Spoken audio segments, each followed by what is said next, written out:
I hope he's in the background the whole time. I Yeah, really dog do. is being stupid. Alright, guys, this is Kingdom bringing you a Dota 2 Clan War commentary. I am coming to you today with a game from Week 5 of Dota 2 Arena. You can check that stuff out at tnpgaming.com. This is Squirtle Squad versus 4 Mother Russia. 4 Mother Russia are at the lead in the league right now, and Squirtle Squad are kind of halfway. So this game, I've heard, was epic from all counts. Got recommended by 3 or 4 people, so decided to go ahead and cast it. And since it is a long cast, I've decided to bring on the Splendiferous, the wonderful Fopsy. I can't follow that introduction. I'm so sorry. You say Oh, that? and also introducing Kingdom's dog whining in the background the whole game. It's gonna be the whole game. No joke. He has this tendency to chime in on team fights. He gets really, really excited. Yeah, especially if there's a good Ravage. It's just like, when you start hearing whine, whine, whine, whine, whine. Okay, yeah, so anyway, because it's such a long game, we decided instead of analyzing the whole pick ban phase, we're just going to look at the lineups here. So that's why I've got the lineup screen up. So, lineups, thoughts. First thing, why do you pick a Clinkz against a starter? The fact of the matter is, Clinkz, what is it, Skeleton Walk? He goes invisible. That's great. Level 4, 44% move speed, my friend.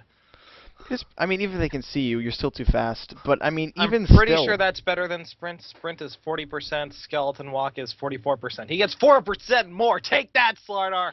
yeah, and And I mean, if you, activate phase boots before that, you get the additional move speed bonus from the phase boots. It, stays on as a bonus even after the phase goes away. It's pretty cool. You can go max move speed with Clinkz. You probably cannot go max move speed with Slardar. MOM. Clinkz... Say again? MOM. Oh, what? No, that's us. We do that. Okay, I do like... Max move speed, no, too good. Okay. I do like this. That was the best game ever. Okay, this I do like Clinkz with the rest of his lineup though, because typically if you play a Clinkz, he needs to have tanky people on the rest of his team. Like, if you try and line him with just paper thin heroes, he just dies too quickly. He needs tanks to go in and tank up stuff for him. So that's why I really like him. The rest of his team. The rest of his team dies too. That's the problem. Yeah. I mean, well, if you send like a Dragon Knight and a Tidehunter in front of your Clinkz, you kind of have to stop those heroes because otherwise the Ravage would just do tons of AoE damage. But if you don't attack Clinkz, he'll just come in back and pick off your Ancient Apparition, pick off your Sand King, because he's probably one of the top 2 or 3 burst DPS heroes, up there with PA and Bounty Hunter. And Ursa. Right, and Ursa. Actually, nobody's up there with Ursa. Yeah, he just kind of does that. But I mean, you've got a Dragonite, you've got a Jakiro, you have Tidehunter. It's like, I sit here and think, I really want to take a lineup. Who do I pick? I'm not sure I could have done much better until Centaur gets in the game. Yeah, I mean, he's like the quintessential tank. Yeah, so there's a lot of tanks on this side. There's also a lot of stuns coming from the Jakiro, whose new stun is completely OP.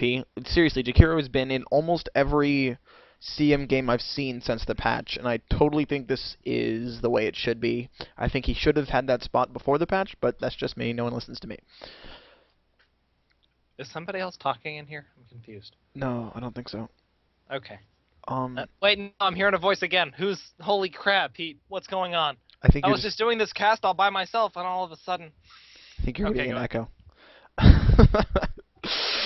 So, looking at the other lineup really briefly, tons of stuns and tons of scary AoE teamfight damage, and yeah. If you look at it, basically, there are only, let's see, 2 heroes in this entire game without a hard stun. That is Queen of Pain and Clinkz. Yes. Everyone else is a hard stun in one way or another. Cold Snap is close enough. I was kind of counting that along with Ice Wall. I was just like, you know what, it's close enough. 80% flow is definitely close enough. Might as well be stunned. Freaking Ice Wall. Ugh. I mean, if we see a Wex, Quas, Invoker, if we see a Blink, Sand King, and Slardar, oh my gosh, we're gonna see some very, very good aggression, some great chasing coming out of... It's the Dire on the top, right? Yeah, Dire on the top. That's okay, Squirtle Squad. Out of the Dire team. Out of the squatting squirrels. You know what Squirtle does when he squats? He poops. I can't take this team seriously. I guess. All right. So those are the lineups. So I do think, looking at the lineups, I am kind of favoring the Squirtle Squad right now. I really do think that they have just Although FMR has very good line cohesion, I don't know why they picked the Clinkz, and Clinkz is going to have a really hard time. And it looks like FMR has Squirtle Squad has the ganking to shut down the Dragon Knight early, so... We're probably going to see some roaming out of the Sand King and or Ancient Apparition. But also, Jakiro, all of a sudden, if you max that Ice Path, he's no Earthshaker, but he'll stun you from across the trees. Yeah, no, he's an extremely good defensive hero as a result, so this Dragon Knight's going to be able to get a lot of farm.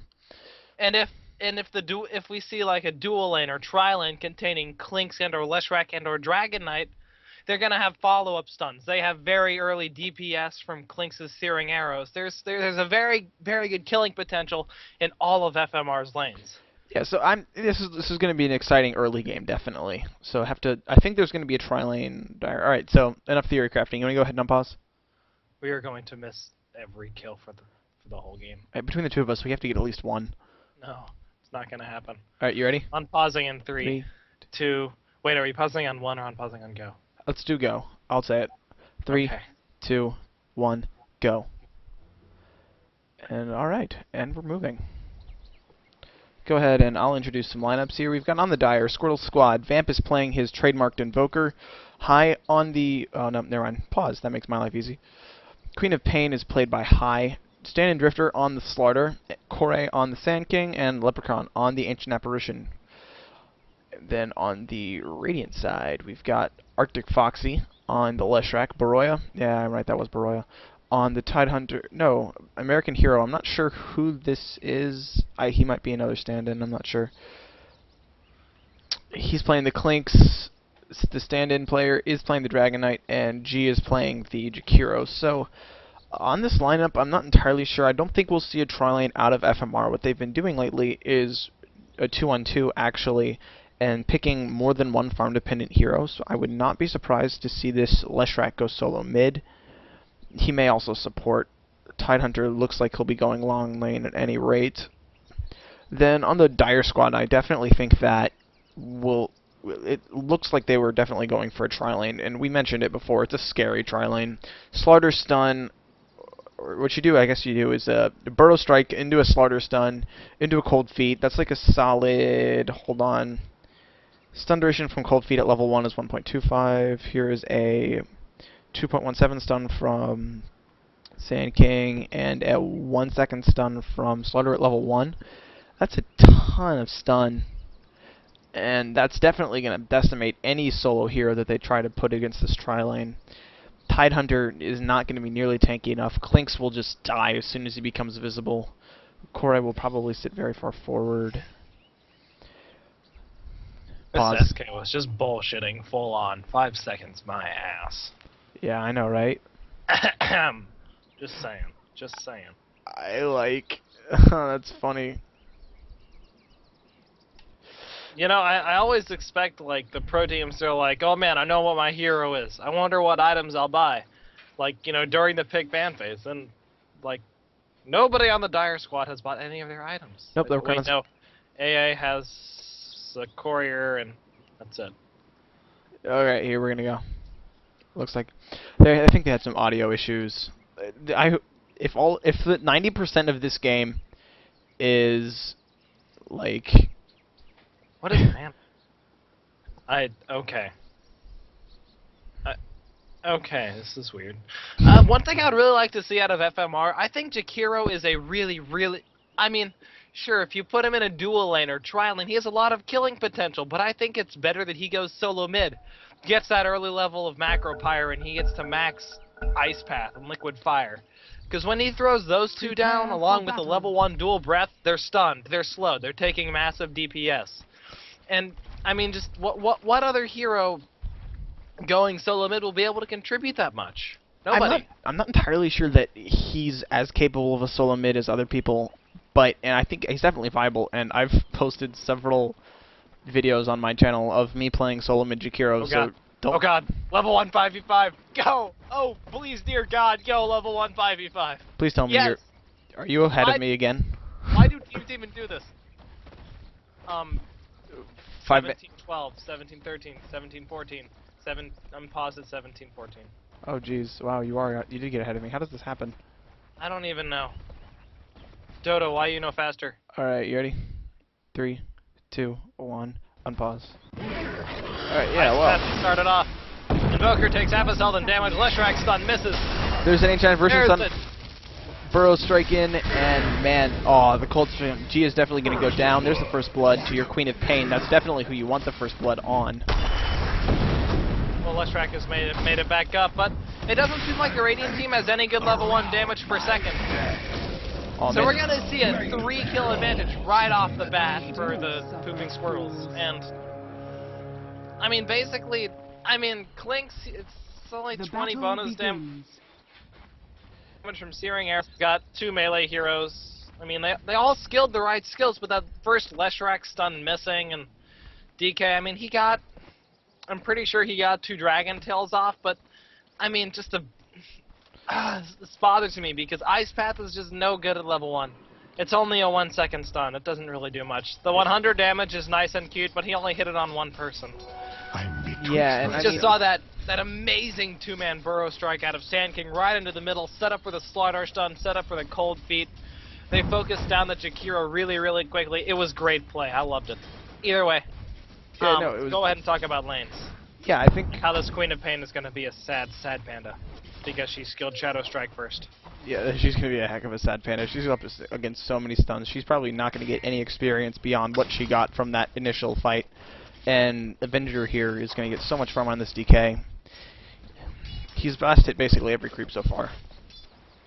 Similarly, though, Tidehunter's going to have 0 fun on the top lane. About as much fun as the Queen of Pain is having. Possibly less. Because he doesn't have an escape mechanism. Oh, snap. The Queen of Pain could go down right now. No, he didn't drop the Ice Path. I don't know why. It would have been a kill if he had. Got 2 stuns there. That's all you need. There's gotta be some way to slow this down. I'll just pause periodically. Yeah. We'll be good. This will be good. This will be good. That doesn't make any sense. We're running this on the same computer. I know, we literally have the same computer. It's just like, okay. It just makes none of the sense. Oh, there goes Queen of Pain. Yeah, actually, yeah, I missed that one. You merged. It was exactly what I said would happen, though, right? Ice Path followed by the Split Earth, or was it Ice Path into a Dragon Tail? This Queen of Pain still isn't level 2. Mr. High, I want you to know I am so sorry. Yeah, it's not going to be a fun lane. But I guess, that's what you kind of expect if you're going up against the tri-lane. You're going to lose that lane, and there's really no way around it. This is kind of interesting, though. We see the Clinkz solo mid. Just in case anybody has seen my Clinkz game or anybody Clinks's game, he has like the shittiest animation that ever. It's all the same to me. Yeah. The shittiest animation to end all shitty animations, except maybe Crystal Maiden and Lena. Dire's bottom tower is under attack. Either way, unless he is like the most pro Clinkz player of all time, he's gonna have a hard time. He's level 3 and he took his stats level instead of skeleton lock. This is my disapproval face, but we see the Exhort Invoker coming out. It's kind of sad because there's such a mobility-based lineup, but you know. Yeah, no, it looks like he's going for the Exhort Quas. Gonna go for some. Well, he needs the Quas for the, let's say, Hasted Queen of Pain running straight through the mid lane. Looks like they're diving up against the Tidehunter, but he knows they're all there because Queen of Pain just ran straight through the mid lane. I have no clue what's going on. Right? She's like, I'll just take some creeps, guys. It's cool. My Rufflecopter goes swah, swah, swah, swah, swah, swah, swah. That made no sense.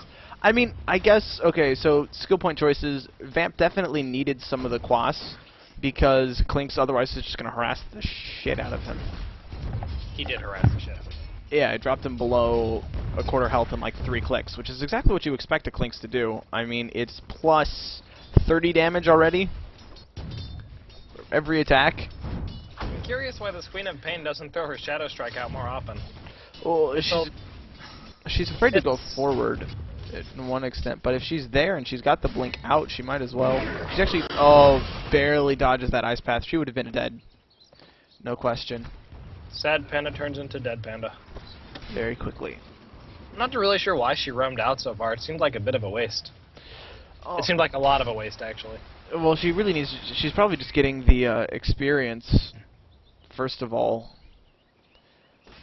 Yeah, right now she's scouting a rune, 4-minute rune. She will get it. It's the illusion. that could be useful for Invoker mid. No one really has a bottle on their squad. Yeah, she'll go for it though. As far as farm goes, we see the Dragon Knight and the Slardar sitting more or less neck and neck. The Dragon Knight doing only 2 or 3 maybe last hits better. Although, Yes. like, I have to say, Dragon Knight is the better tri-lane farmer than a Slardar. I think he's got a lot more carry potential just because of the AoE damage of his ultimate, which is actually pretty scary. Radiant's top tower Level is 2, under level attack. 3. AoE? What? Yeah, his splash damage on his... Oh, Dragon. I thought we were talking about Slardar. I was like, WTF talking about, bro? No, I was talking about Dragon Knight. Now, granted, Slardar is pretty scary with a lot of farm. Those bashes, if he can get them down, are pretty scary. Splitterth will miss on Queen of Pain. She'll get away just fine. It's top like tower Spirit is Breaker, under except a real hero. Radiant's Right, guys? structures are Actually, fortified. Spirit Breaker is totally legit. Are you going to upload Shut that up. replay? I wasn't recording. My computer's been dirty Radiant's lately. top tower okay. is under attack. I was gonna say, alright. No, but, alright, so, off the tri-lines, I definitely think that, well, right now, it's been the FMR tri-line that has a kill. They managed to kill the Queen of Pain off once, and Tidehunter has miraculously not died to this triple stun tri-lane. Radiant's top However, tower has the fallen. Dire do pick off the tower first, and now Slaughter has come in. He's gonna take 2 stuns, but he's still gonna be alive. Foxy will go down to the poison from the Queen of Pain, but now the fight could go the other direction, looks like. No, this is gonna go off. No more engagement. In the meantime, Clinkz gets a solo kill. No big deal. No big Dyer's deal. bottom tower big deal. has been But the denied. tower on bottom lane does get denied. I mean, yeah, it's 500 gold missing from your team. It's a big deal. And so actually, even though, did anyone go down on the Dire squad? No one died in the tower engagement there. Leshrac went down, and they got the tower deny off, so I definitely think that's a win for the Squirtle squad. No Wex levels, sad Invoker. Yeah, he's pretty slow. Not able to go invis either. Just kind of. He's got his face boots up in 6 minutes, which is, I mean, you know, okay.png. Well, it's good farm, but I mean. Still haven't seen any elite Sunstrikes. Yeah, I'm I kind of haven't seen any Sunstrikes. with all the setup stuns, I'm surprised they haven't really gotten anything going. They really have the ability to. Double damage. Now, granted, it looks like there's a lot of roaming going. Does Tidehunter have his ultimate? He does not. He's level 5. Looks like Lol. there's a gathering of FMR mid. They may be trying to push here. I think they can definitely push. They don't have any other big ultimates up yet, but they've definitely got a lot of team fight anyway.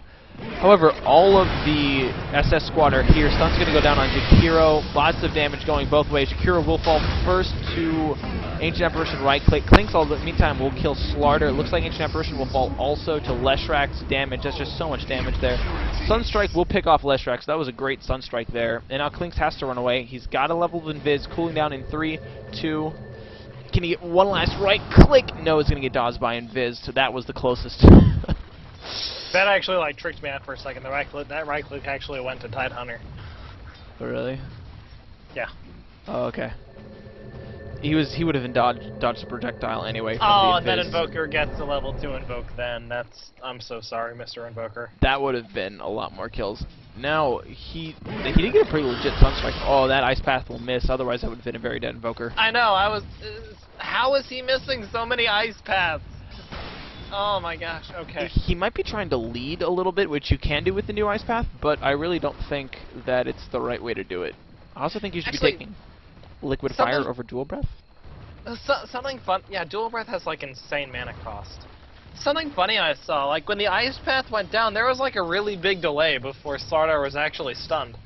Yeah, it's I mean like a solid second of delay between, I was like, okay, the ice path is down, Slardar is gonna stop moving any second now. Any second now. yeah, it might be buggy. I'm not sure.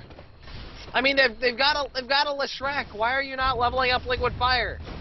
Yeah, you It's could like push. the towers. They should be gone now. And- Why are they not gone? The reason why you level Liquid Fire is not so much because of the tower damage, as it is because of the... that's a whiff.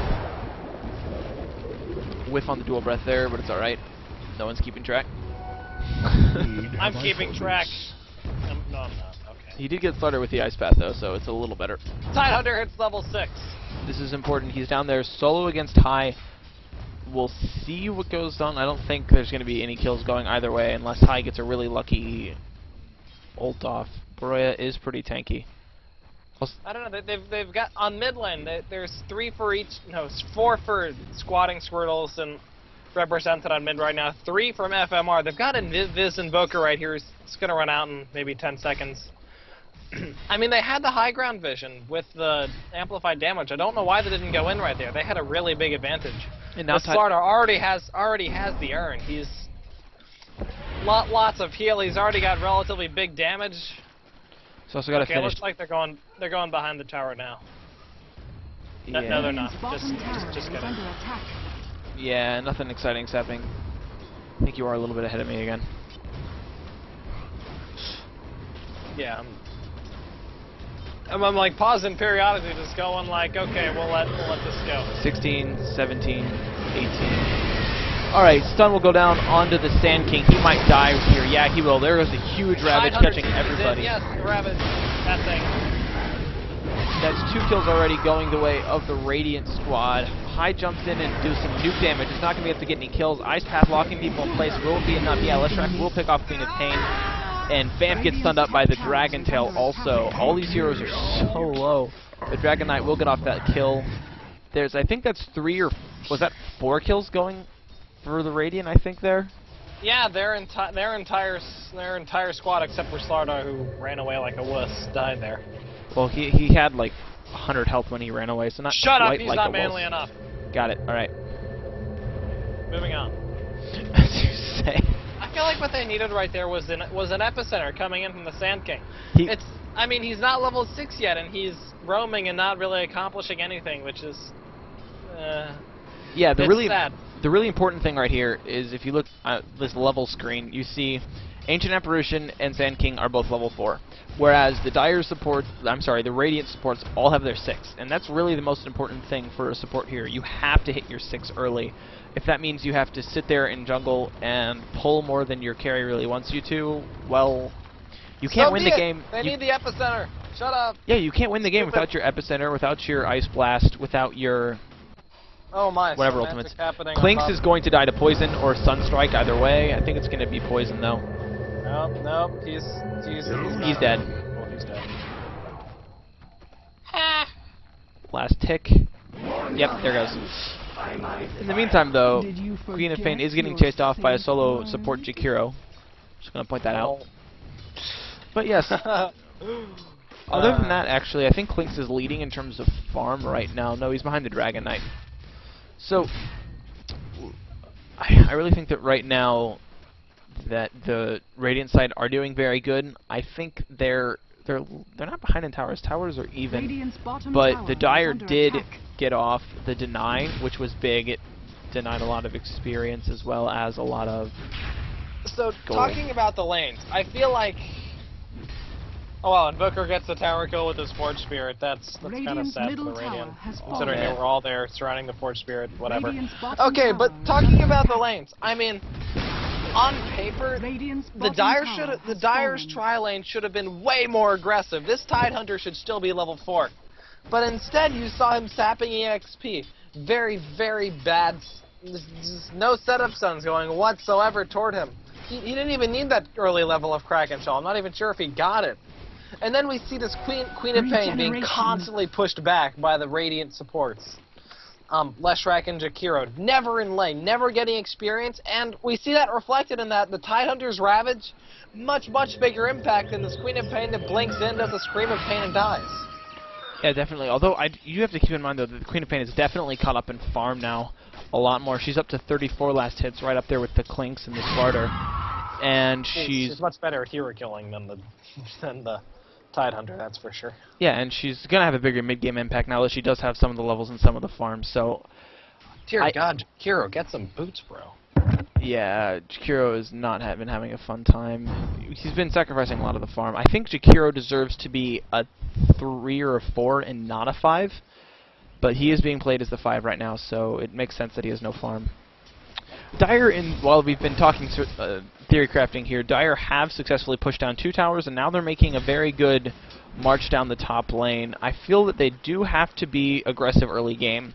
because they definitely do not have the late game capacity that the Radiant great squad ward has. going by the Dire team. There's some people coming in from behind the tower to prevent this aggression from the Dire team. The Radiant is coming in behind the Dire team, but you can see this ward position that goes down. So they saw the Radiant team coming in. This Tidehunter will get a Ravage, but it's only going to hit one hero. From whence it came. And that hero will die very quickly, and the Dire kind of has to RTFA.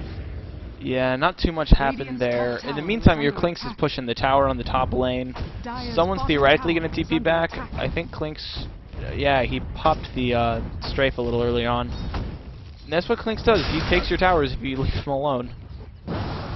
Corey will blink in and stun. The Slardar is just 300 gold away from an armlet. Yeah, that's pretty good farm. Armlet's a great item on him. I think he needs... I would have had him finish the phase first, but whatever. We will see a lot of damage go down against the DK coming from Vamp here, dropping the Cold Snap. It's such a great spell at all stages of the game. That God damn it, Cold Snap. Invoker has God, such I hate bounce Invoker. spells. I hate Invoker. Yeah, he really is strong. Apparently the puppy... Even when I have a good Invoker game, I still hate Invoker. Yeah, no. Puppy doesn't like Invoker too, if you guys can tell. Not his favorite. I really, really appreciate his support on this. Oh my gosh, the Dire support, Sand King and Ancient... Oh, okay, finally Sand King hits level 6. I would have left so incredibly hard. Ancient Apparition, why are you leaving the lane? You need one more creep before you get... Thank you. You needed one creep. One creep. Okay. Okay. He's got it. This is good. This is good. They've got their ultimates now, which is so important on both of these heroes. Both of these... Sand King not quite so much as Ancient Apparition, but these guys are picked because of their ultimates. I mean, the global presence of Ice Blast, oh snap, this is definitely going to be a good gank. Ancient Apparition will definitely fall here. Yep, there goes Clinkz. Picks him off like it wasn't even there. Oh my. All he really needed for Clinkz to do that was Tidehunter to be there to dissuade the Sand King from stunning. He got the gush, you know. -3 armor on top of Clinkz's plus 50 damage per attack, just... Oh my. Yeah, it's and Ancient Apparition only has 3 armor. Oh dear. Yeah, so it's pretty crazy. Ancient Apparition does a lot of damage. Luckily, he also has a low respawn time, so that's a minor setback. I mean, you really did need to get some farm on those two support heroes, but I feel that at the same time, Squirtle Squad should have been pushing, because while they're up with... They have tower advantage right now, they don't have a kill advantage, and that Clinkz is getting pretty big. In fact, he's actually just going to die now. No chance. Absolutely no chance. Ancient Apparition all flying in as some sort of, like, angry afterthought. Fuck you, Clinkz. Jeez. You never killed me earlier. Yeah, it's just kind of one of those... It was just kind of like an afterthought. It might as well. Icing it's like on the that cake. It's like that awkward white kid in the gang. It's like after you finish mugging somebody, he's just like shoots a bullet anyway. It's just like, yeah, I didn't do anything. Basically. We will see a push going by Squirtle Squad. I like this aggression. They've got the strong mid-game heroes. They need to be aggressive now. In fact, I think Queen of Pain should rotate bottom, and they should just go all into this. No, instead they're actually going to rotate back mid. Maybe push that tower up. Oh my gosh, Dragon Knight so close to the BKB. Just, oh my gosh, I think he's 800 gold away. This is going to be so big.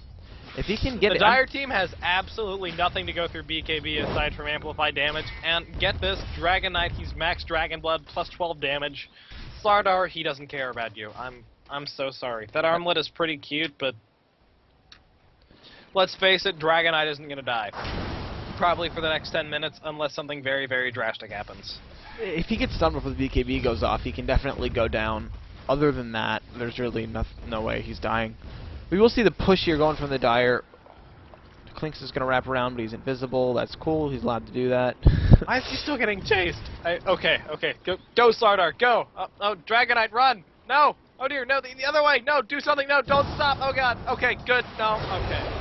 Amplified damage will do a lot here. Oh, the good stun there. They're gonna expend the Sand King ultimate for that. I like how Dragon Knight was still alive after that. Just kind of chill. It's all like 2 more hits. Okay. Yeah, he will go down there. Keep in mind that there was also a Sunstrike. That was a lot of spells, but it's a very important kill because that's delaying that BKB. And you mentioned how important that BKB was. Not only does that kill him and take some gold away, it also prevents him from getting that time to farm. Queen of Pain, in the meantime, is only, I want to say, about 1,800 gold away from a sheep. I am so upset with this Shakiro. He maxed dual breath and he's using Ice Path as his anti-push spell. Why do you, Radiant structures are no fortified. levels in Liquid Fire yet. I just... Liquid Fire is not just good as like tower damage, it also pushes waves more quickly. Especially in the laning phase, it's an excellent harass tool. It's a wonderful skill that needs to get used a lot more than it does. Basically. Clinkz might This be dead Clinkz here. is in deep, deep, deep doo-doo. Yeah, he's got Slaughter ult on him, stun, whack, whack. Queen of Pain blinks in, there's the slow, scream, Sunstrike. Oh, Sunstrike will miss. Sunstrike misses. But it's alright, Sand King will get the kill. He was way too far into enemy territory. Slash just saying. Yeah. Why was he back there anyway? It was like he was running away from... He was probably I pushing don't even know. out the lane. I'm gonna I mean, guess. he goes to get the creep. It seemed like, guys, keep an eye on when you play Clinkz or Bounty Hunter or any hero with a timed invis. Keep an eye on your invis cooldown, please. Yeah, it's probably the most important part of your hero. Invoker's gonna solo push mid tower while the other 4 Dire heroes push the bottom tower. This splits the Radiant team, and Invoker can kind of solo push because he's got the dual Forge Spirits. And I think that actually this Exhort Quas is the way to go when you're doing a pushing lineup, because those Forge Spirits are wonderful, especially with the minus armor. Melting Strike is so wonderful. But without any blink daggers, like the Sardar went for an armlet, not a blink dagger. It's like we see no blink out of the what's his face Sand King either. They don't have any good initiation, whereas this Tidehunter is going for a pipe instead of a blink dagger. Yeah, he doesn't need it though. He can just walk in. Gush will go down on the Queen of Pain. She'll just blink away. No big deal. I don't know. I mean, I just think a blink, ravage, anchor smash, gush would have so much more impact than a pipe. It's probably true, but that pipe is also very important given you're up against a Queen of Pain ult, a Sand King ult, an Ancient Apparition ult, Invoker spells. Only right-click hero is the Slardar, and he's kind of like a quote-unquote right-click hero. It's not like He's got an armlet. Why isn't he right-clicking more stuff? Go whack somebody, Slardar. Go beat Come here. off somewhere else. I think he should go for MOM. I'm just saying, like, the move speed is totally going to be relevant. I think he should get a Blink Dagger first. Well, I guess you need a BKB too. Okay, maybe not. I think he needs Saint and Yasha, Blink, Force Staff, and MOM. Sounds good. It's like, what if he needs to get across the map? It'll be like, oh, we're gonna kill Roshan. You know, that sort of stuff. The simple stuff in life. Slaughter is not getting fun with the match. So we're going to see a fight here around the Roche pit, it looks like. No, Dire's going to back out. They did try and make use of the Dire advantage, but they didn't get lucky on any of Slaughter's bashes, and Roche got lucky on all of his.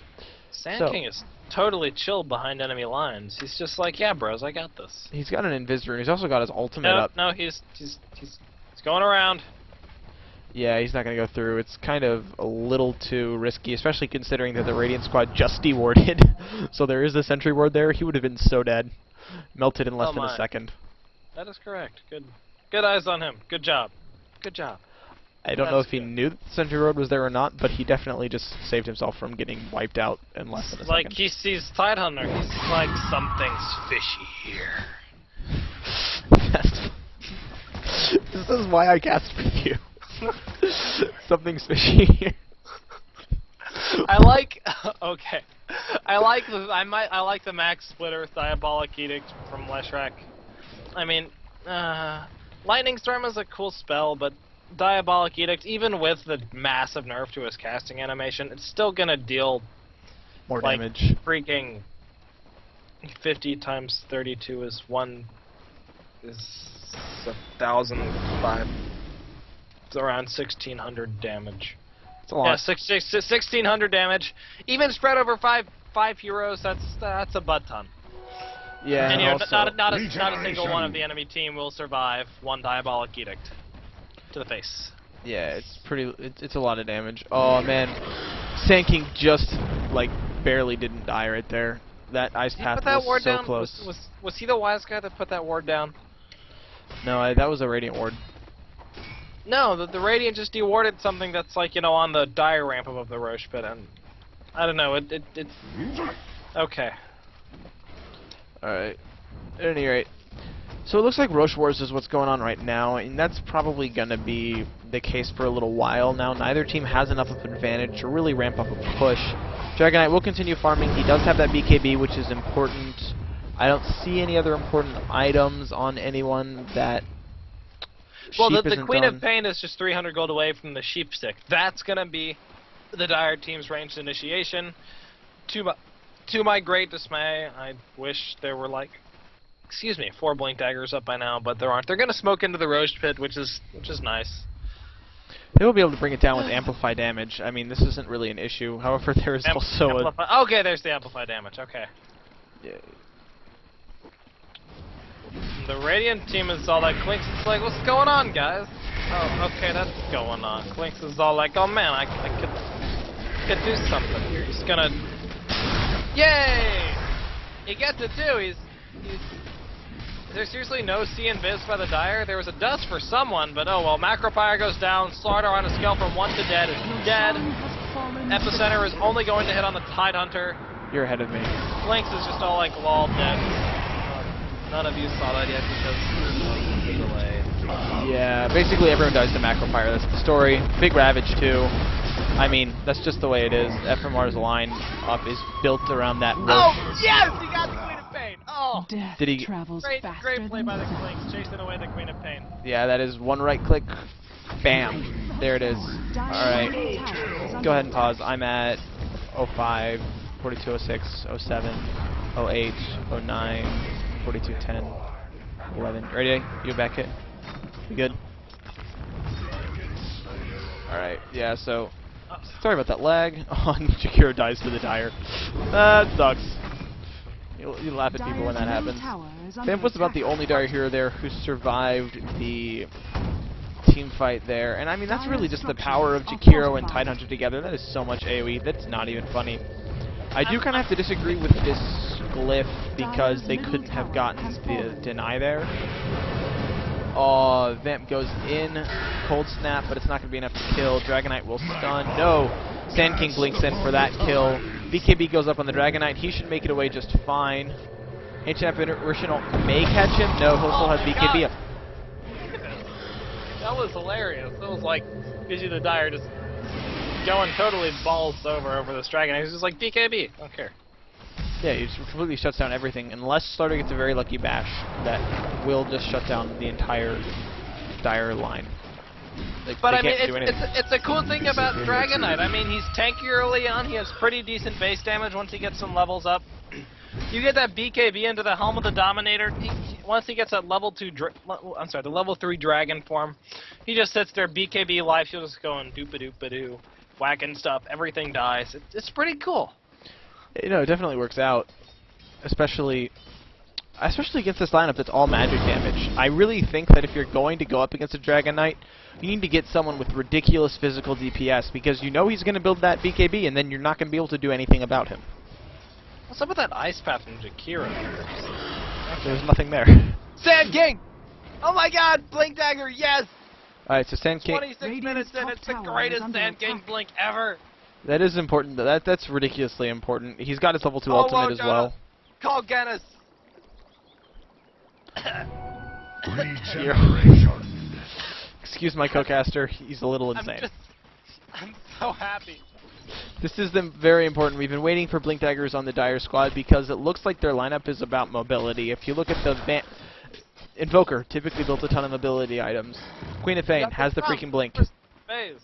The freaking Queen of Pain, shut up.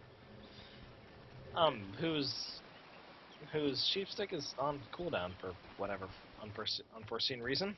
Yeah, I don't know what she did there. Maybe she ran into Clinkz, I'm not sure. At any rate, she does have the...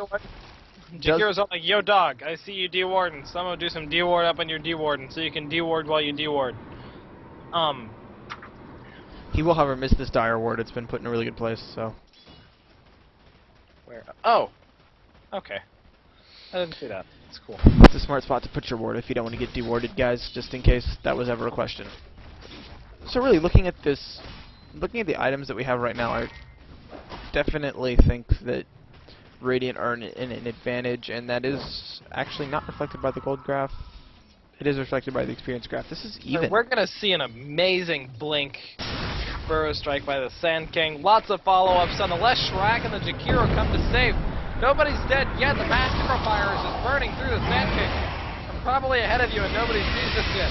No, I just saw it. I think the Jakiro, Jakiro will. No, he dies to the neutral. What? No freaking way. Pro plays. It was on purpose. Definitely was.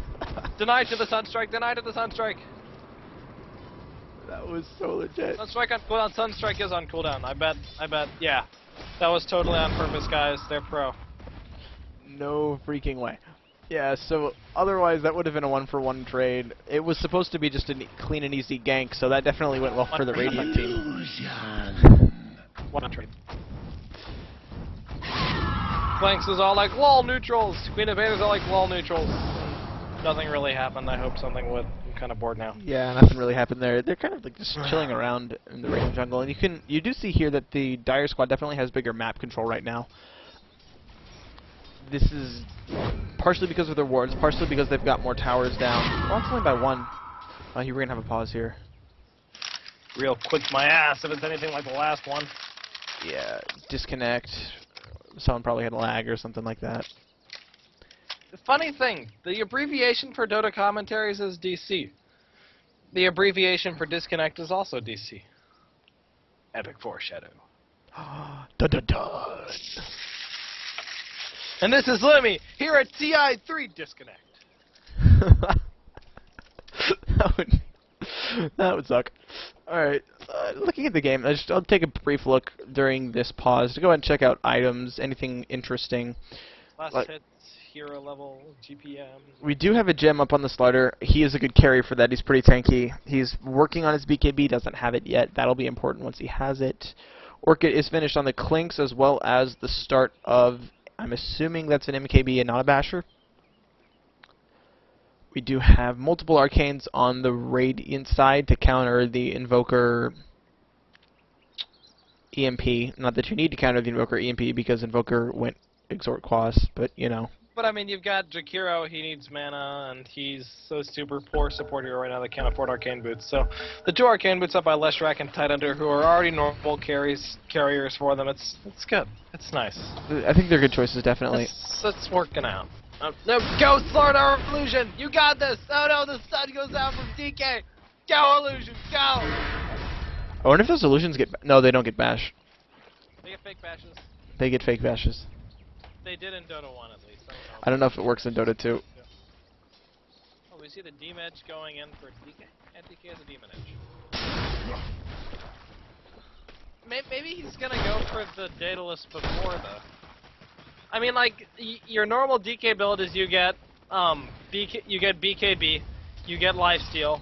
There's a big fight going on bottom lane, about to bring out on bottom lane, and then you get crits because I mean seriously, he's dealing so much splash damage. You just let him chill there, lifesteal, crit all over the enemy team like it's nobody's business. Yeah. Jakiro hit an ice path. He did. That's on 2. That's gonna definitely start off the team fight well, except that it's not actually gonna start off the team fight. Everyone's gonna back off. Well, when you get a 2-person stun, freaking go in!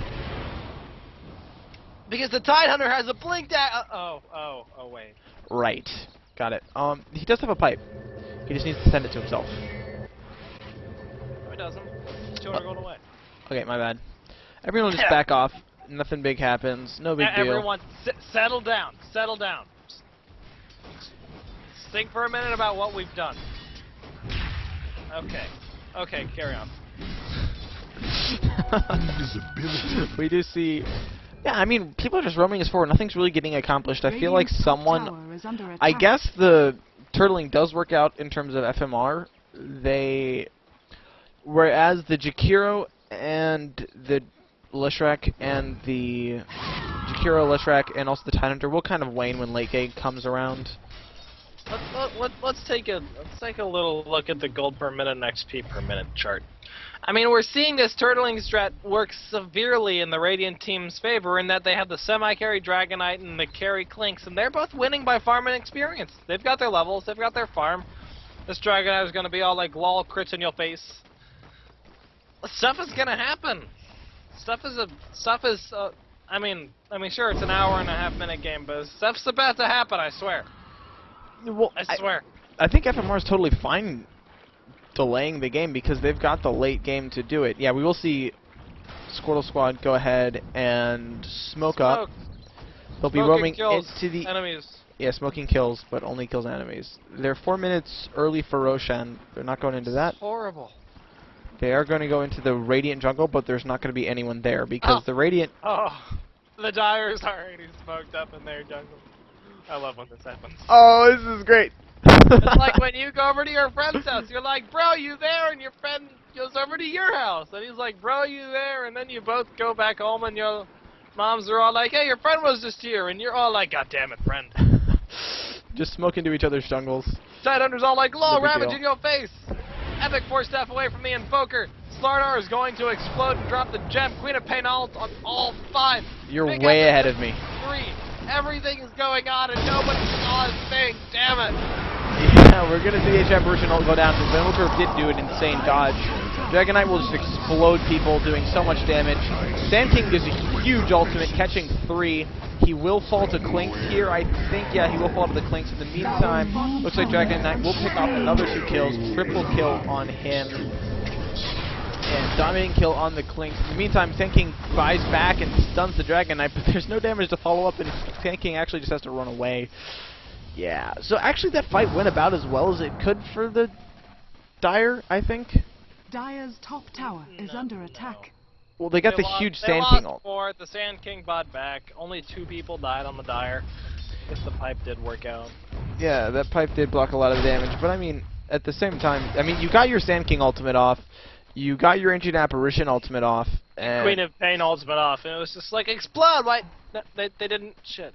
And here we see that natural tankiness of all the Radiant heroes coming into play. I mean, you throw down these big ults. I mean, the Sand King ult wasn't amazing. The Queen of Pain ult was just epic. no one's dead. I mean, if they were made up of, you know, the traditional squishy solo mid, like a, you know, maybe a Storm or other heroes that go solo mid. Shadow Shaman. How about a Shadow Shaman? Shadow Shaman. You throw that in their face, they're Ancient Apparition's gonna die here. Ancient Apparition. Yeah, I mean, nothing really surprising about that in any way, shape, or form. Queen of Pain will rotate up to see if she can pick him off, but it's not actually going to happen. Clinkz is instead just going to go farm your jungle, because that's what Clinkz does. He farms your jungle. Clinkz don't care. He has a Honeybadger. lot of gold. What's he?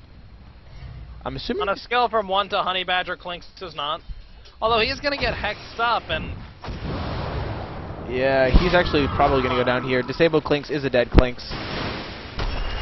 Yeah, there's the stun. There's the Sun Strike coming in. That's enough damage. Yes, it is. Slardar will get the kill there. Tidehunter in the mean. Tidehunter will TP out though, so that is pretty good. I mean, you don't want your Clinkz to die. He will be forced to go ahead and buy his Demon Edge now. Is it on the Courier? No. I am definitely with the Sand King. This is a very suspicious Tidehunter. You have done Like disappears a and great shit. service. Man. Damn it! Why am I behind you? This is retarded. It's probably because I'm running the exploit. There's an Ice Path going to hit on just the Queen of Pain, who's going to get stunned and take a lot of damage over time, but she will be able to make it out. Asian Apparition ult hits 3, and So good. That's it. the Dire Demon is going to blink in, and No, it doesn't. Because Slardar doesn't have the Blink Dagger or the BKB. If he had a Blink... If this Slardar had a Blink BKB, I feel this game would be completely different. no, man, he's going for. Oh, they have the vision! Big blink epicenter! Everything goes down! We're gonna see 3 dead for, we're gonna see,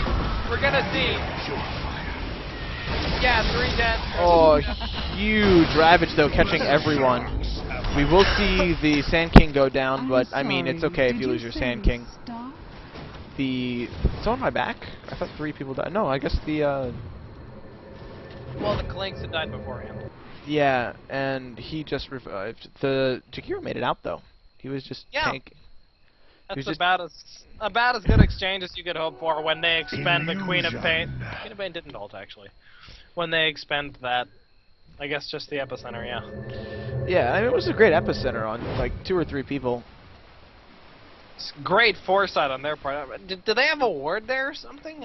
The Radiant Ward was up by the river. I don't think. No, the Dire, like that Sand King set up his epicenter very long beforehand, and it was I'll big. bet you someone was amp damage. Oh, that's probably it. Okay, that's good. Looking at farm again, just really quickly here, we see that the Queen of Pain and Invoker have some pretty good farm, 150, 100, but Dragon Knight and Clinkz are just farming faster than anyone. And big DPM. They're really not going to be able to keep up at all after this. I mean, Clinkz is very close to getting his Monkey King bar, which will mean that he's just going to do so much damage that it's not even funny. Attention world, Dragon Knight has BKB and Daedalus splashed. I mean, basically, if there are ever 2 heroes standing together, there are going to be 2 dead heroes by Dragon Knight's hand rather than just 1. That's basically how splash damage works from Dragon Knight. It's pretty big. Pretty big. Yeah, and it's also slowing in the entire AoE that it's splashing on. It's pretty insane. We will see the Dire team go into the Roche pit. No, they won't. They're just going to go check out the Roche pit and then take off.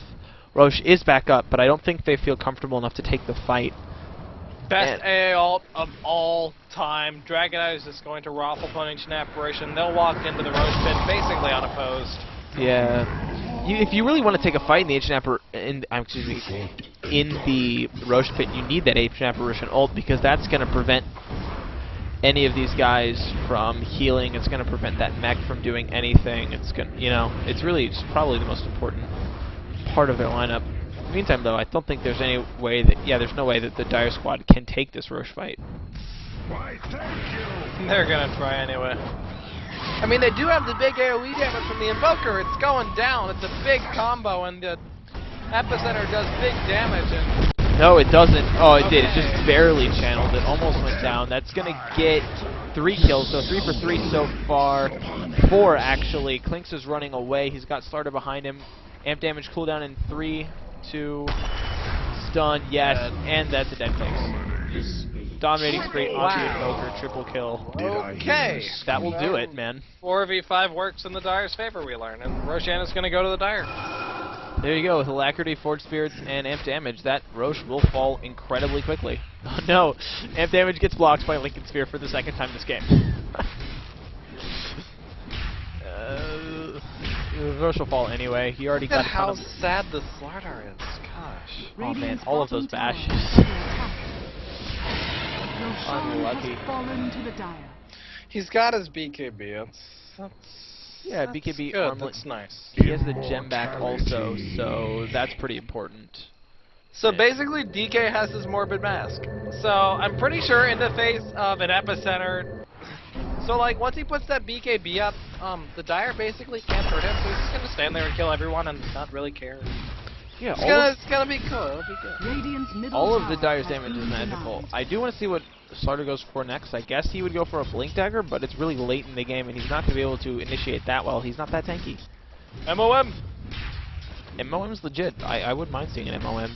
It'd allow him to proc some bashes, and it's about the only way you're going to disable this Dragon Knight through the BKB.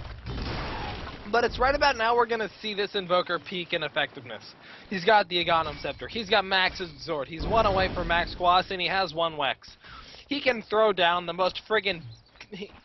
If he's good, if he gets some good Dendy fingers on, he's gonna throw down combos. He's gonna throw down the, the Meteor Deafening Blast. He's gonna put that on Ice Wall. He's gonna put up the Forge Spirits. He's gonna put down a Sunstrike. Man, you see the Dendy fingers come up. Yeah, he's definitely able to do a lot. I think if he gets like maybe 2 more levels into Wexen, he'll be about as effective as he can be, because after that, people are just going to be too tanky. He has the double damage rune. There's this stun going down on Dragon Knight. He could actually fall right here.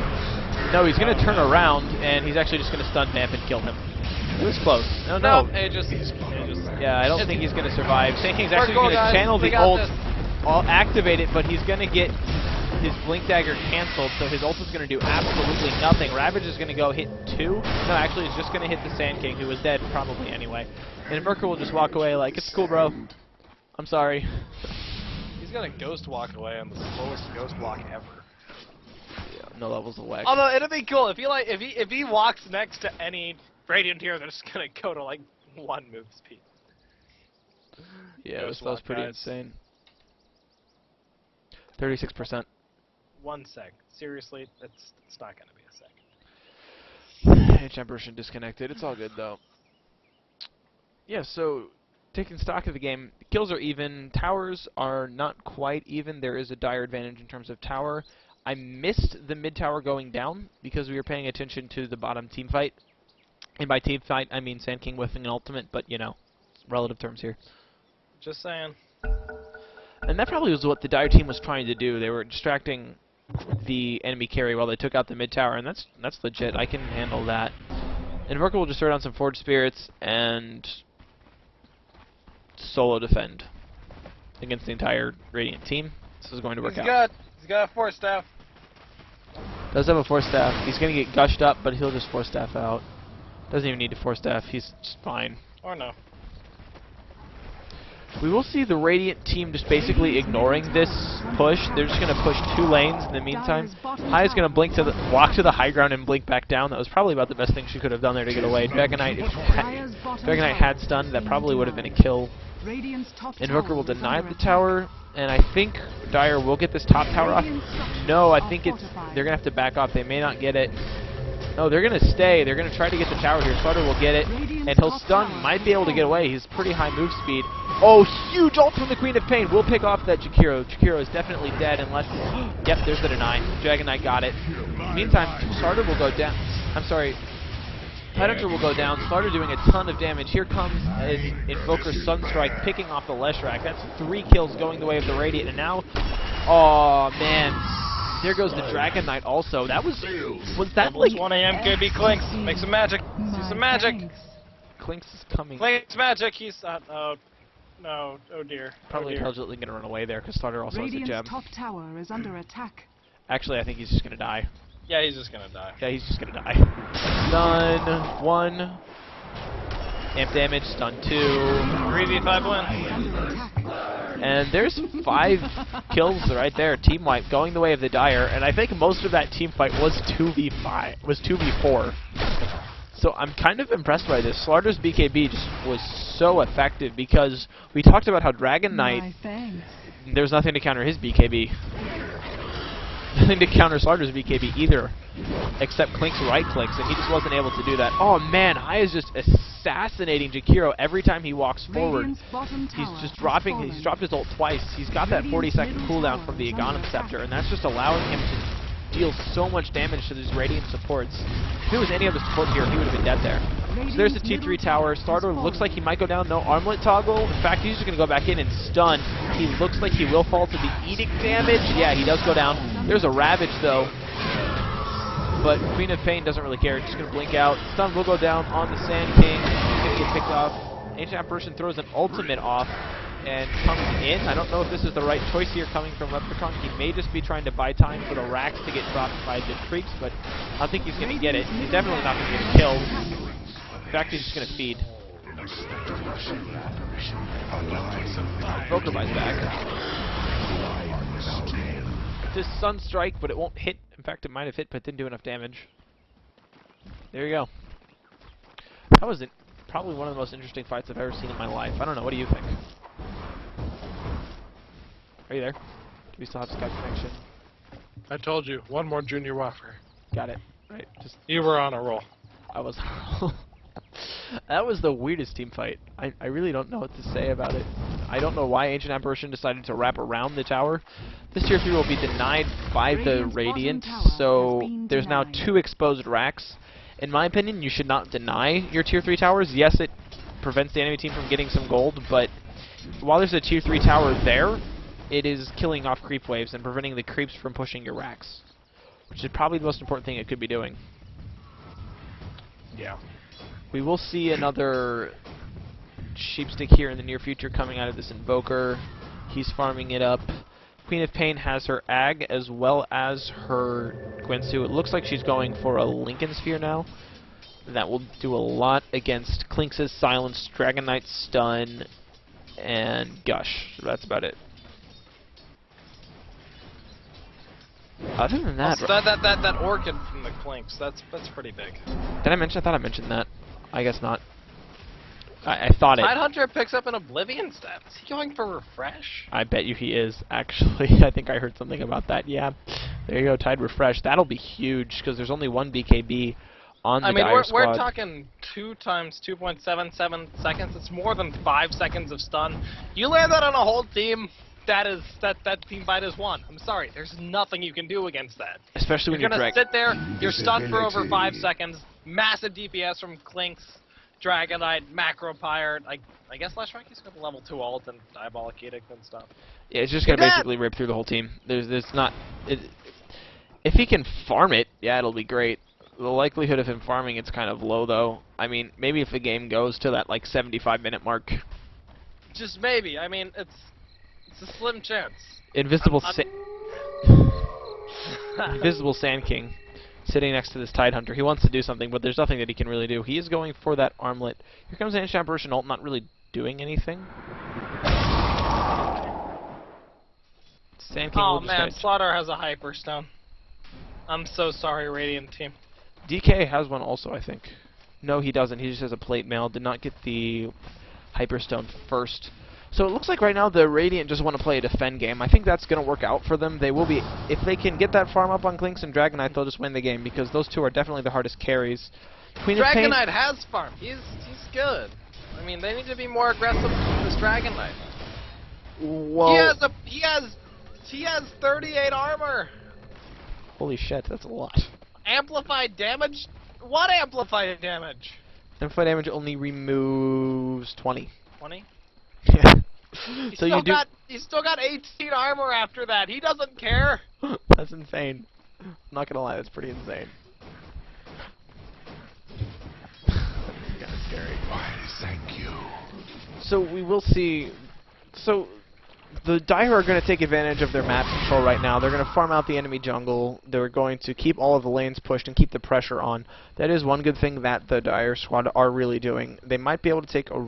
No, they won't be able to take a Roche for another 2 minutes, but if they do manage to get it, it will be important. After that point, they will be able to push out some more.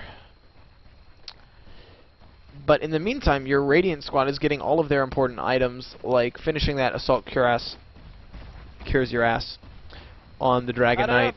The Dire side already have the AC up. It's done on the Slardar. It's coming in. Wow. Do we just see a cold snap on a creep? Okay. May have. Why not? Extra damage. Dire's last tier 1 finally goes down, and the Radiant team has to do a 5-man TP back to their base to defend. Yeah, you're also a little ahead of me, so you might want to pause that up before this team fight breaks out. I am at 43, 44, 45. Let's talk about the team fight. Slaughter BKBs goes in, gets kill off on the... Yeah, Slaughter will get the kill off on the Leshrac. That prevents a lot of the team fight damage from going down, and Baroya will get hexed up before he's able to drop off his ultimate. He will get it off now. That hits for everybody. And then the follow-up damage coming from the Jakiro Macro Pyre, and Dragon Knight just dealing so much DPS right now. Assassinates Queen of Pain. Invoker will get away invisible, but just barely. In fact, I think there's a gem on somebody on the Dire team. I mean, the Radiant team. There was, but Clinkz picked it up, and now it's not on Clinkz anymore. I'm curious. The Dire courier was headed to the base because Slardar wanted his Assault Cures, and I think he sent it back, and it's dead. The courier is still dead. What? At any rate, that's a dead courier. So, unlucky. And no Assault Cures for another 2 minutes for the Dire. Unfortunate. The Radiant will come in here and just get a very, very easy Roshan. 700 damage crits coming out of the Dragon Knight on top of a Gush from the Tidehunter, reducing the armor. And then also your Clinkz right click, who now has an MKB and will soon have a BKB. I guess that's what he's got. That's what I imagine. He's got the cheese now, though. Man, that TP scroll left in there. That TP scroll. That could be game breaking. Yeah, right there. He sold something to get that cheese, probably like a Wraith Band or something, judging by the amount that he's got of gold that he got for it. Yeah, Tie Hunter has the refresher. Are we serious? Oh my, Holy 375 plus, let's see, 650. Okay, he does have enough mana for the combo as long as he doesn't cast any other spells. Holy crud. As long as he just refresh Ravage. Ravage, refresh, Ravage. He can then pop his Arcane and get a Gut. Yeah, he can fit in 2 Gushes too. The Anchor Smashes are okay. He also has to pipe, and that's 100 mana. Oh my. But with that up... So we're gonna see a Bloodstone out from the Side Hunter in another 30 minutes? Probably. 30 minutes later in the game. But this game doesn't go that long. Definitely not. Okay, I was saying that Armlet Sand King is a bad idea. He's got a Veil now. I wonder if you Veil them and they have the pipe up, does the Veil like increase the rate at which the pipe is reduced? How does pipe get reduced? How does pipe even work? It only blocks 400 spell damage, so... I don't know, but in other news, Dead Ancient Apparition. Where? Wait. Oh yeah, you are definitely ahead He's of gonna die me. any second now. It's okay. He's ulting the other side of the map at the moment, and 109, yeah, there 40. Gush, followed by right clicks. Yeah, he is gonna mech and keep himself alive for maybe a second. No, he's gonna come through. He might survive here. In the meantime, the teamfight's gonna break out in the background. Slaughter gets a huge kill. There's goes out. Side Hunter. It's gonna die before the second. yeah, he will ravage once, Wait, no, but die he before the second one didn't. goes off. He ravaged and refreshed, but didn't get the second one off. He probably ran out of mana. Yeah, that's unfortunate right there. No, he had the mana. In the meantime, it's going to be a 3-2 exchange. Ancient Apparition, by the way, never did die. Radiant's middle barracks are under attack. So sad right now. In case that interests you. But in the meantime, you've got this... It does, but Radiant look at how structures far are behind this fortified. Clinkz is. I feel like he should have, I mean, at least one more. I mean, he has the BKB, but it seems like we're 50 minutes in. It seems like he should have one more tier 4 item in there. I would have liked to see a Saint Junyasha for the tankiness, the slow. I would have liked to see a heart just to keep him alive a little longer. I would have liked to see... I want to see a Daedalus. Daedalus would also increase his DPS by a lot. He's got the BKB. He just needs to sit there and deal damage. Yeah, he's definitely... Butterfly or Daedalus. Oh, wow, that was... Okay, that was a misclick on his part. I'm pretty sure he intended to death pack the other people. Whatever. That's good. Whatever, doesn't make it Good. that much of a difference. Dragon Knight has more than enough gold to finish his AC, that's for sure. So he's huge. This was already a given. And I think he's just basically going to rape the rest of this game, with or without the Tide. Double Ravage! Woo! Double Ravage. For the next however long this game is, that Dragon Knight's just going to be so massive. And there's really no one on the Dire side to answer. You've got your Quap, who has not finished a Lincoln. She has 2,000 gold in the bank. No, she's going for a Scotty. And she's only 100 gold away. Yes! That could work out. I'm pretty sure that could actually go very well for her. On your Invoker, you've got your Hex Aghanim's. That's pretty big. That 2 Hexes. Hexes just become more and more useful as you increase them in numbers on your team. Just one of those items. I'd like to see a Blink Dagger on the Jakiro. I think we're going to see another push here from the Dire in the mid lane. I think they've realized they've got an Aegis on the Dragon Knight. They've got humongous items on him. Radiant. The AC... Radiant, you're right. And the AC is now on him. He's got an AC, Helm Dominator, BKB, Daedalus. I don't know what else you want. There's really nothing else you can ask for. That's massive DPS from him every time he pops his ultimate. And even when he's not in the ultimate. Alright, we see the Meteor coming in, as well as the Deafening Blast, pushing him with the Ancient Apparition Ice Blast. That's more than half of his health already gone in that one little combo, but it's going to wear off, and nothing's going to happen beyond Invoker denying the tower. That was a good deny. That was really well done. This makes me hate Invoker more! Thank you, Mr. Fopsy. He does have his Scythe of Ice up, which is nice. I freaking hate Invoker. I don't know. I'm gonna expect him to sell the drums and maybe get a Shivas. I think that would be really good. He needs... Shiva would be so important against that Dragon Knight, reducing his attack speed. The gem's on Jakiro now, by the way. Clinkz is continuing to farm it up. He's got 2,600 gold, so as soon as he gets rid of the cheese, he will be able to pick up a bigger item. Jakiro has a mech now. This is like a 50-minute mech. Jakiro has like 35 agility. I can see some carry Jakiros in the future. Yeah. Right. Oh, Scotty is finished on Queen of Pain. This is something that strikes me as very strange about Queen of Pain. Every time I see her play and get into higher levels, she has amazing stat gain. Look at that, 2,800 HP. She's got 58 plus 63. That's like, what, 140 some, 130 some agility. It's, wow. Yeah. No, it's actually 106. It's 121. But this Dire last tier 2 tower is going to fall for the Dire squad, and Radiant are just going to go ahead and start pushing this out. There's really nothing Queen of Pain can do. Cold snapping creeps. It's got a 20-second cooldown. Why not? Invokes Cold Snap. Yeah, I'm not really sure why he's doing that. I'm not going to argue with it. I mean, sure, cool Dendy fingers, bro, but Dendy fingers. I think this is unnecessary. So the Queen of Pain is sitting back here waiting to go in from behind the team fight. Unfortunately, she's going to find a Clinkz and a Dragon Knight with BKB, so she's not going to do altogether that much damage. She might wipe out the Jakiro, but that's about it. Clinkz has a ton of gold. Holy cow. Yeah, well, as soon as he uses the cheese. Here comes the Ancient Apparition ult to start things off. It's just going to hit Clinkz. Pipe is going to go up to prevent it from doing too much damage, though. By the way, the projectile is visible to Jakiro because of the gem, so you're able to see it coming. Within gem range. Within gem range, obviously. Alright, we're going to see the team fight starting out here. BKB's getting popped all over the place. Ravage number 1 goes off. It looks like Tidehunter again is going to die for the second Ravage. Yet again! Then here comes... Oh, man, Clinkz is going to die pretty immediately here. No, jeez. BKB goes up. His BKB's been popped and is dealing so much damage. Yeah, and then that's actually going to allow... It's still, though, a 3-1 team fight. The tower goes down, but that's about it. Jakiro's going to continue going in. I'm not entirely sure this is the best choice because Jakiro has 0 farm. No, he's going to give Clinkz a chance to deal some damage here. Invoker is silenced. He might go down to this Clinkz. One last right click. No, too much slow onto the Clinkz. Clinkz will fall to Queen of Pain. And that's a team wipe. And in fact, if anyone had Boots of Travel, they could go take this bottom racks now. Does anyone have Boots of Travel? Someone has.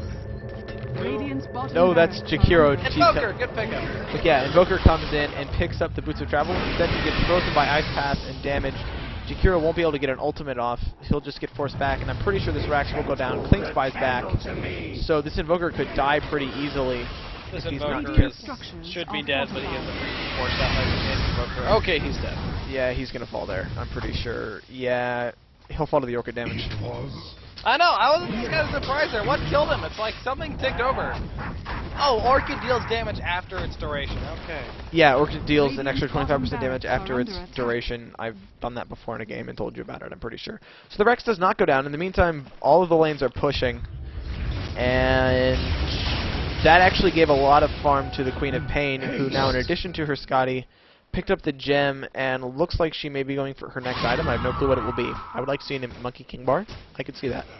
Nah, she's gonna get BOT. Well, I mean, after that. That's obvious.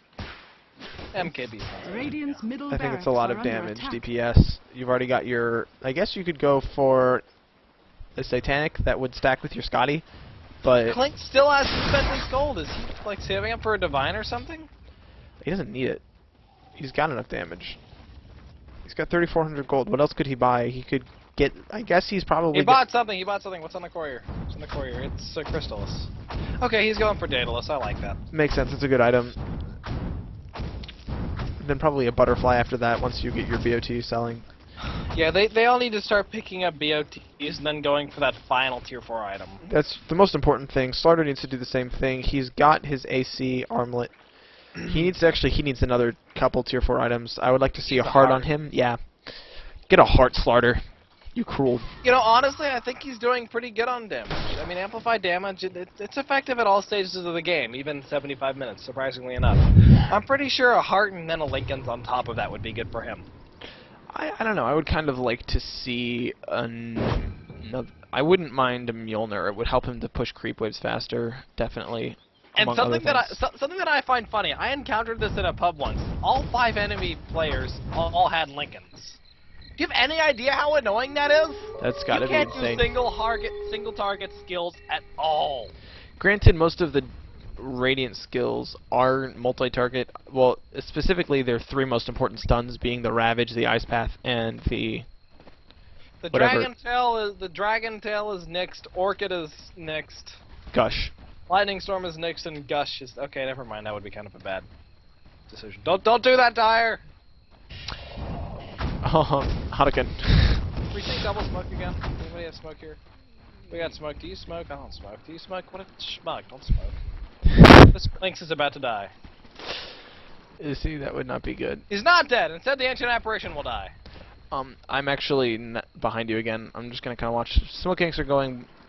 So we've got the Radiant squad moving closer. Dyer looks like they're gonna find a Clinkz for Candy. No, they're gonna jump forward into the enemy team instead. Ancient Apparition will hit a bunch of people, followed by Invoker damage.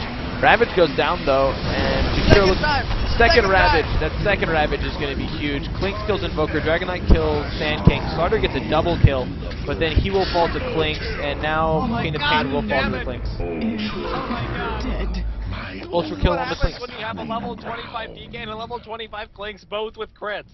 Everything explodes. Yeah, it's a lot of damage. And the Roche will fall to them now very quickly because your Sand King ult is down and your Slaughter's not really going to be able to do anything. Oh my Invoker God. bites back. Roshan, are you okay? Yeah, he's just going to die so quickly there.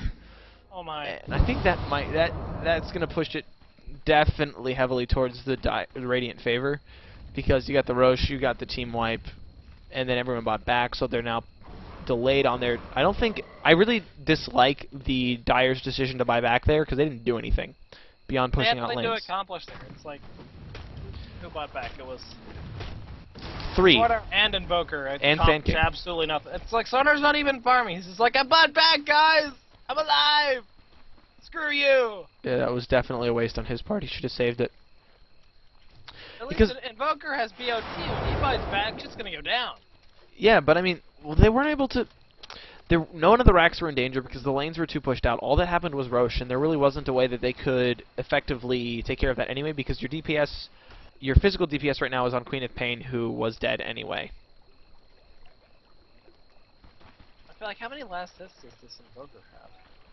He has. Okay, so we're seeing the most last hits once again on Clinkz and Dragon Knight. Queen of Pain was up there for a bit, but she's fallen back again.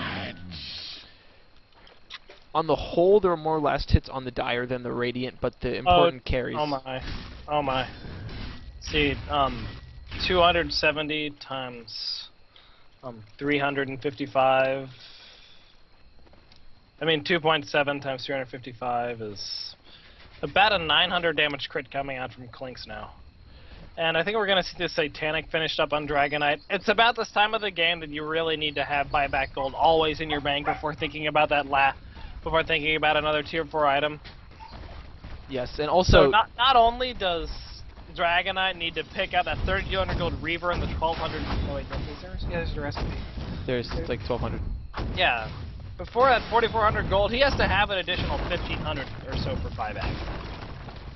Right, which makes it a lot more difficult to get those items. And also, when you're doing buyback, please do it judiciously. We're going to see another smoke going into the Radiant jungle here from the Dyer squad. I think this is it. If they can win a team fight here and push a Rax, they can stay in this game. Otherwise, it's going to go the other way.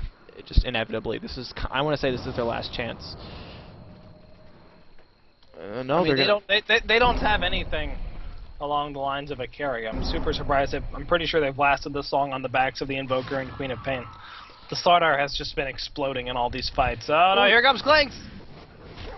Oh man, he's gonna come forward first. Smoke going both ways. Huge stun on 4 coming from the Sand King, who's then gonna walk out and channel his ultimate. The rest of the team fight's gonna break out. And first Ravage, Hex following that Ravage. Will go off. There's the Jakira ultimate as well. Queen of Pain will pick. Slaughter will kill Clinkz, but Slaughter dies immediately afterwards. Ancient Apparition will fall. And Clinkz, no, Queen of Pain will blink out. She'll be all right. So. Clinkz didn't get a chance to pop his cheese. Regeneration. Yeah, he died too quickly. So with Clinkz dead, you can kind of go sort of aggressive, I guess. But you've got the Dragonite to worry about too. Especially now that you don't have your Slarder, who is kind of your initiator. Oh, there goes the courier for the Satanic. Boom, Reaver. GG. Yeah, this Dragonite is unkillable. Even with only a 5-second BKB charge, as soon as that pops and the Satanic goes, it's what you call infinite health. Yeah, it's pretty crazy. I mean, there's a lot of disables. If Slarder gets a lucky bash, that could be bad. Other than that, I don't even think that could do it. This Dragonite is nigh unkillable. He's got, hold on, waiting for the Satanic to get to him. 2 wards, you're just chilling up here in the Radiant jungle. It's like Dire Ward's like, sub Radiant Ward, Radiant Ward's like, sub Dire Ward, I'm gonna die before you. Dire Ward's like, oh no, I'll be so lonely. And Radiant Ward's like, okay, it's okay, man. You must carry on. So, basically what's going on right now is the Dire are trying to keep all the lanes pushed out to prevent the Radiant team from farming. This isn't really working though, because the Radiant team is already farming. Tidehunter has a blade mail now. Oh my. Did you go for the blade mail? Jakiro has 2,400 gold. Get some bracers, man. Just do something. Heaven's Halberd wouldn't be bad. I know. It'd be great. It's like Soto's all like, I'm gonna beat you to death, and Jakiro's like, well, no, bro, I got you. And Slardo's like, okay. Veil is on the Sand King. Satanic is on the Dragonite. I just want to see how much health he has. Sand King is either going for an Aghanim Scepter or BKB or, you know, maybe Heaven's Halberd. Just saying. Heaven's Halberd Queen is an of Pain. Queen of excellent Pain is item. 3,500 gold and a BOT and a gem. Wow. The gem she picked up, she didn't buy that. Oh. You didn't buy that. Somebody else bought that. Yeah. God damn it. Okay. Political nonsense No, aside. it isn't. Carry on. Yeah, so Vamp is just kind of solo pushing this Rax. No big deal. He'll back off.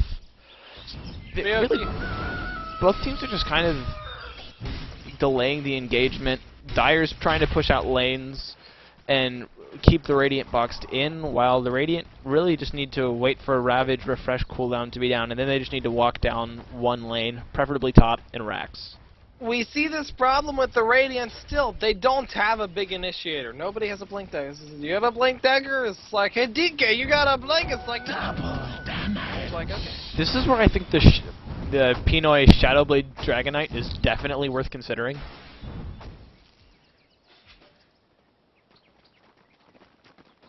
This is like taking like forever to process in Fopsy's mind. He's like, I don't even understand. How is this possible? I just kind of ignored whatever you said, and I'm still thinking about I'm not actually.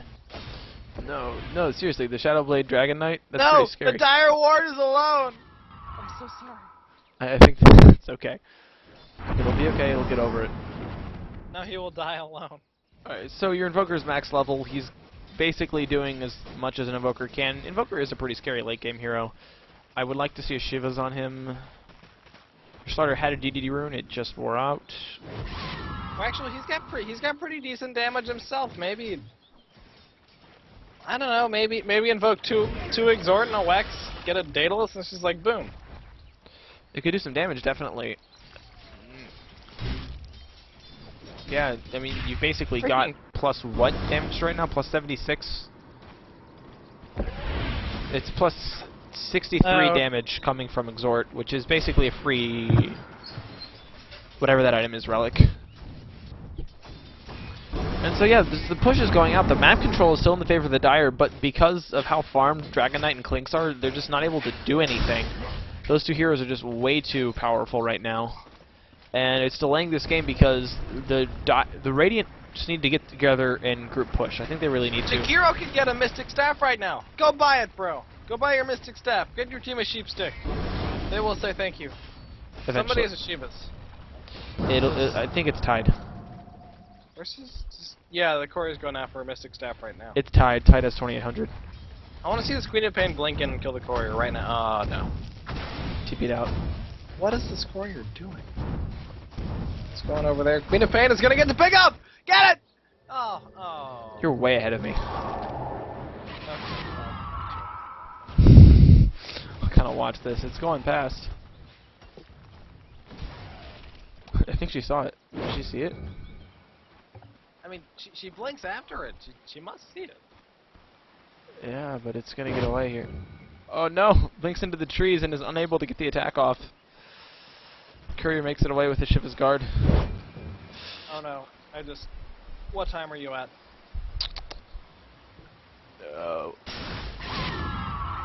127, 01, 02, 03, 04, 05, 6. Invisibility. Okay, Synced up? keep going. Alright, we're going. So I guess, what can Dire do? Is there any way that Dire can turn this around, do you think? No. Lucky team fight, I guess. I mean, even if they get that team fight, I mean, even say they pick off 4 people, any one of those, except for I would say Leshrac or Tidehunter, would be able to turn a push around. It's just like you got a big bunch of creeps, and you've got like heroes, and heroes like Macropire. With its insanely low cooldown, it just even at 68 minutes, it shuts down the push. You can't push through that. That's 7 seconds. That's over 1,500 magical damage. You can't take that. That's like Yeah, it's pretty legit. half of Queen of... Okay. And I mean, the pushes are coming, and Dire is doing a good job of defending, but I don't know why they're just defending. I feel like they can just walk forward and go for a fight. They've got the Shivas as well as the refresh up on Tidehunter. He's so freaking tanky, and there's still only 1 BKB on the Dire squad. I mean, what are they going to do? Okay, there's double damage on the Slarder. He's going to use it to go into the Roche pit, but that's not up for a minute. So he's a little early there to the party. I feel like you should push with that double damage. Do something with it. Come on. Stop delaying the game, guys. They're just gonna wait for Roche. That's all they're gonna do. They're gonna let Invoker do this awkward pseudo Morphling split push thing, which I guess is working. This Invoker's keeping the whole Radiant team in their base, which is cool, but I mean, even with Aegis, the second the burst Ravage goes off, the team fight is over. I don't care. They don't care if you've got an Aegis. They'll pick off all 5. Then they'll pick off the last one that comes back. Yeah, it's pretty insane. That's why I don't know why this Radiant team isn't pushing out. They've got Mr. Massive Dragonite farmed out. They've got the farmed out Clinkz pretty much also. I mean, I'm kind of with them. They don't care how long this game goes. They don't care if they've got they don't care if every hero on the Dire has full tier 5 items. Queen of Pain already does. no, she's got a gem. Well, She needs to sell with the the gem. exception of the gem, but I mean the gem is kind of necessary. The Invoker, I mean, get a I still got a TP scroll. Get a Shiva's, bro. You got 6,300 gold. Make something. Sell the even drum, if get a heart. there's no item that's going to turn the game for them. They can split push, yeah, but any one hero on the Radiant side can stop a push. I know. mean, Anchor Smash Shiva's push stopped. Dual breath and dual breath and 1 liquid fire proc push stopped. Okay, so what we're going to see happen is 4 heroes on the Dire team are going to push bottom while Invoker pushes mid. In fact, Invoker is just going to get frozen in place, ravaged, and brought down immediately. In the meantime, the rest of the Dire squad are going to try to take this bottom tower, but Radiant will come in time. Invoker's going to TP in to get immediately stunned. BKBs get popped everywhere, and Slaughter and Dragonite are going to whack on each other. Invoker drops all his spells. Queen of Pain drops a spell. Also, Slaughter dies. Aegis, he'll come back. Invoker dies for the 2nd time. No buyback for him now. Slaughter respawns and will get picked off very soon here. He's got no BKB. Yeah, he'll just die. Sand King blinks in, stuns, drops his BKB, and ults. That might... No, not even going to kill Dragonite. Dragonite popped it. Cheese, I think, but it didn't really do anything. Jakiro dies. Oh, satanic! Oh my gosh! Survives. Sand King's going to sit here and Viz. He'll try and blink out. He actually won't be able to because Queen of Pain died and dropped the gem. Ancient Ambition, why are you still here, bro? Just RTFA. He's so gone right now. Alright, so, team wipe. At least one of those heroes doesn't have buyback. Let's take a look at the buyback chart. Slaughter does, that's it.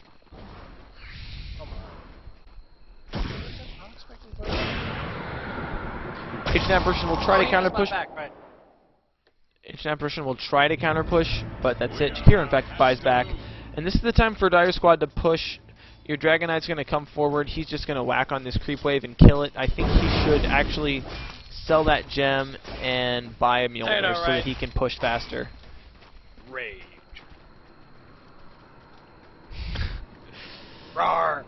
We will see Ancient Apparition try to soul defend against a Dragon Knight. It's not really going to do anything. Party at Roche. Yes, these teams have got it going on. That would be great. It's a dance party. I mean, you're at the freaking 72-minute mark. Screw it all. I think the game's going to end right here. Ancient Apparition whiffs an ultimate. All good. Doesn't matter. Doesn't make a difference. Queen of Pain ults. No big deal. Tower's going to go down anyway. All these heroes are way too tanky to even care about that Quap ult. That was the greatest Sheeva's pop ever. Yeah, it really was just in the middle of nowhere. I think it got 4-staffed actually by Ancient Apparition. Out of position, which is kind of cool, I guess. Ancient Apparition bought an item. Oh my god, Jakiro, you should learn from this.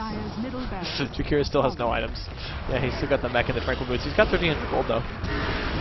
Yeah, Slarder's going to get stunned up, beat down pretty quickly. Tidehunter blinks in. He doesn't have any ravages at all. Sand King ultimate will go down. Tons of damage getting dropped, but one Rax is already down. No, actually, no one's died yet. People are just too tanky. Slarder, okay, Slarder will be the first one to fall. Clinkz will focus him down.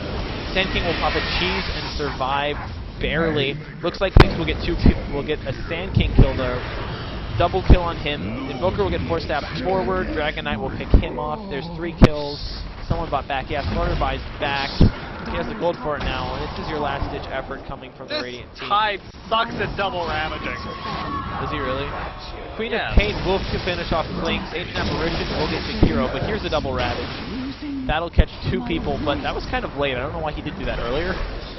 Whatever. It was Refresh was on cooldown and Ravage was on cooldown. All right, so all right, that's your game right there. Call GG. Something. No, Slarder's actually going to come back out. Amplify damage onto the Dragon Knight. That's going to work out really well for you, bro. You try that. Oh, no, the Tidehunter steals the kill. That's funny. Yeah, I mean, this is not going to work out for you, Slarder. He's got a Satanic. Yeah, Tidehunter's just going to wait and finally, the game is over. That was forever. The Avenger has avenged everything. Yep, All-American hero coming in here, winning out, picking off the towers, and that's pretty much game. Yeah, GG, well played. I really think that.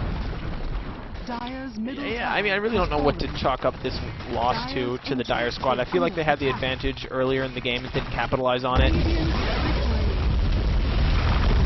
At the same time, I'm not entirely sure what they could have done altogether. Why are these smaller teams so much funnier? They're just more funny. Yeah, it's like you see the pro Dota commentaries. Denda puts out one smiley face, and the commentators go, "Oh my gosh, he wrote something." Yeah, these guys are way more funny. This is great. Yeah, so that was the game. Heck of a game. I think we talked about it long enough. We don't really need to talk about it now. This is an hour and a half. I give up. No more words. Yeah. So, lots of farm. Leshrac, Jakiro, and Ancient Apparition still had no items, despite the game being 75 minutes long. Actually, Leshrac had a BKB. That was cool. Okay, he did have a BKB. So there were 3 BKBs on the Radiant side. That probably helped them out a lot. Yeah, so that was the game. Thanks for watching, guys. You can follow Fopsy on his YouTube channel. I will link that in the description. And if you liked this video, you should also... Well, subscribe to Fopsy first, but then also subscribe to me, like the Facebook, all that fun stuff. Any last words, Fopsy? Facebook? Yes, Facebook. You should get one. No. Alright. Thanks for watching, guys. GG's out. This is Kingdom, and Fopsy signing out.